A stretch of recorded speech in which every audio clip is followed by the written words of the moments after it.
민주당 이재명 후보는 알고 보니 고소고발 전문꾼을 능가하는 고소 대마왕입니다. 이 후보에 대한 도덕성과 능력, 자질 부분에 대한 검증은 우리 야당의 당연한 책무입니다. 오늘부터 국정감사가 시작됩니다. 우리 국민의힘은 국민에게서 위임받은 국회의 권한으로 이 후보의 윗선과 거짓의 가면을 벗겨내겠습니다. 그동안 이 후보는 사이다 발언이라고 포장된 정죄되지 않은 발언을 거침없이 쏟아냈습니다. 또한 민주당 부대변인 시절에는 정권의 각종 의혹 제기와 민주당 부대변인 시절에는 정권에 대한 각종 의혹 제기와 네거티브에 앞장서 왔습니다.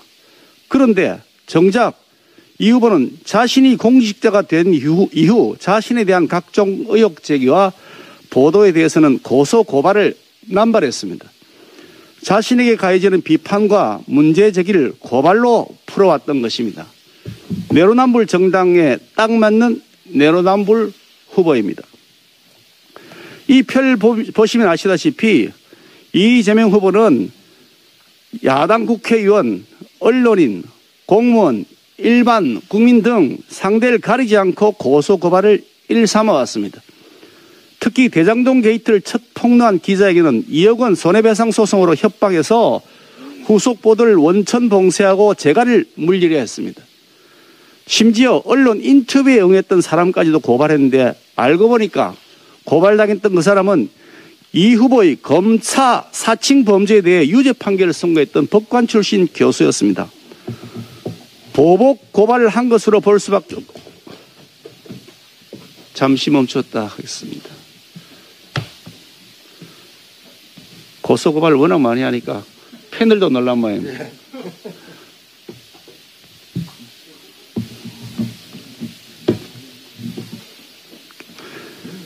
다시 그 부분 다시 말씀드리겠습니다. 특히 대장동 게이트를 첫 폭로한 기자에게는 2억 원의 손해배상 소송으로 협박해서 후속 보도를 원천 봉쇄하고 재갈을 물리려 했습니다.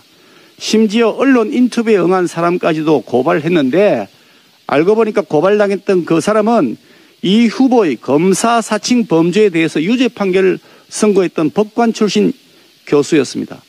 보복 고발을 한 것으로 볼 수밖에 없고 대통령이 되겠다는 사람의 행태라고는 도저히 보기 어려울 만큼 참으로 좀스럽습니다.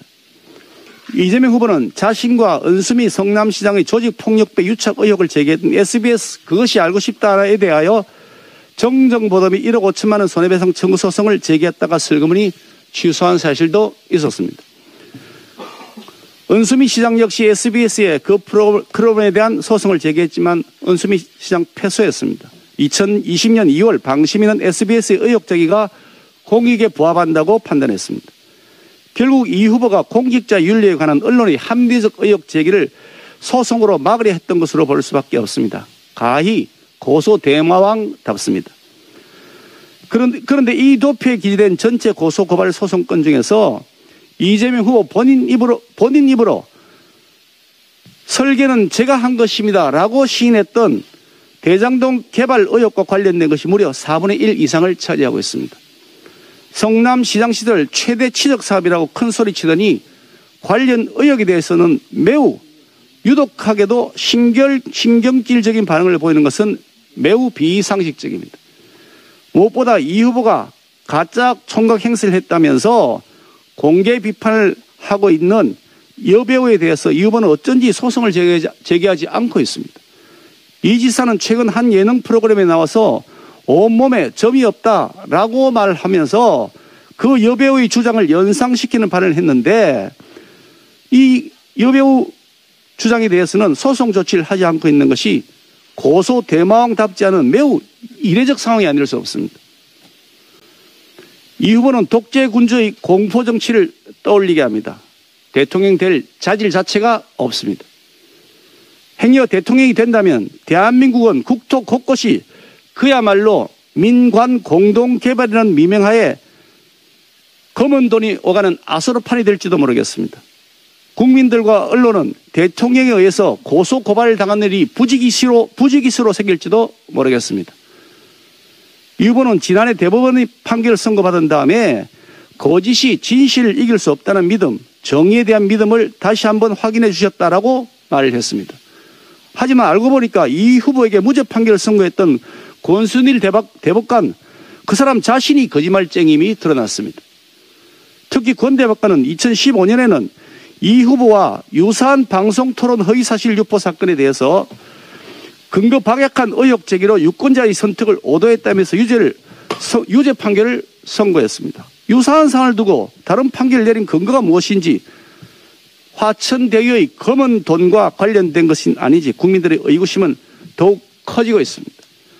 권 대법관이 화천대유에서의 고액 월급과 고문료를 받은 사실이 드러나는 이상 재판거래 의혹과 사후술의 의혹에 대해 철저한 규명이 필요합니다. 이재명 후보는 거짓말쟁이 대법관과 함께 거짓으로 진실을 덮으려 했습니다. 하지만 대장동 게이트만큼은 다를 겁니다. 반드시 특검을 통해서 진실을 규명하고 진짜 정의를 지켜낼 것입니다. 이재명 후보의 꼬리 자르기에 대해서 말씀드리겠습니다. 이재명 후보는 유동규 씨가 측근이 아니라고 잡아떼고 있지만 대장동 개발에 대한 세간의 관심이 쏠리던 2012년 한겨레 기사에서조차도 유동규 씨를 이 시장의 측근이라고 불리는 인사라고 소개한 바 있었습니다. 하지만 이 후보가 해당 기사를 가짜뉴스라고 고발한 사실은 없습니다. 이 후보 스스로 대장동 개발 사업이 최대 취득이라고 큰소리 뻥뻥 치더니 꽁꽁 숨겨두었던 유동규의 비리, 빙산의 일각이 드러나기 시작하니까 이재명 후보는 슬그머니 꼬리 자르기에 들어간 것 아니냐는 생각을 하게 됩니다. 현 집권 세력의 전문수법입니다. 주택을 설계한 설계자가 부실 설계를 한 탓으로 집이 붕괴되면 당연히 그 설계자가 전적인 책임을 지는 것입니다.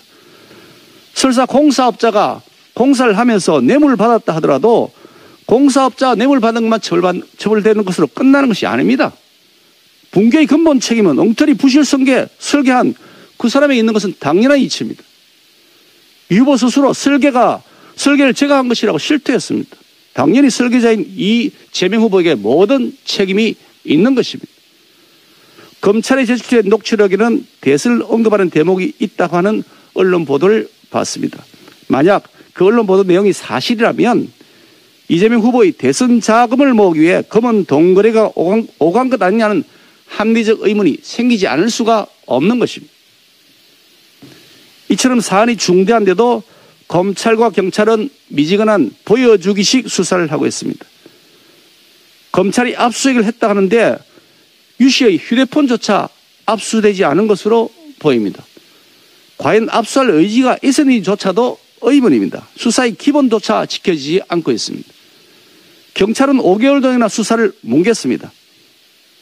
결국 여권의 유력 대선 후보에 대한 수사 가이드라인이 제시되어서 꼬리 자르기 하라고 하는 것으로 판단됩니다. 이런 마당에 검찰과 경찰의 땜질 수사를 어느 국민이 신뢰할 수 있겠습니까? 특검으로 반드시 실체를 밝혀야 합니다.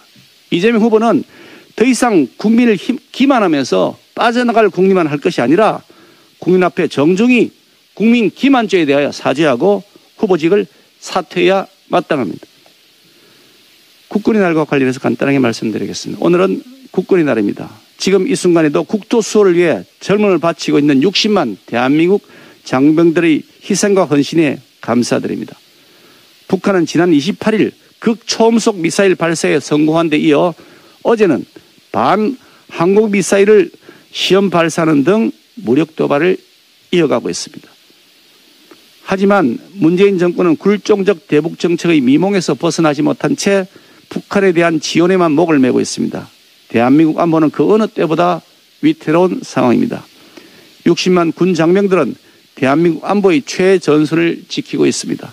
군 장병들이 자부심을 가지고 국토 수호에 집중할 수 있도록 우리 국민의힘은 지원과 격려를 아끼지 않겠습니다. 무엇보다 북한이 감히 도발을 꿈꿀 수 없는 튼튼한 국가안보의 틀을 다지는 데 앞장서도록 하겠습니다. 감사합니다.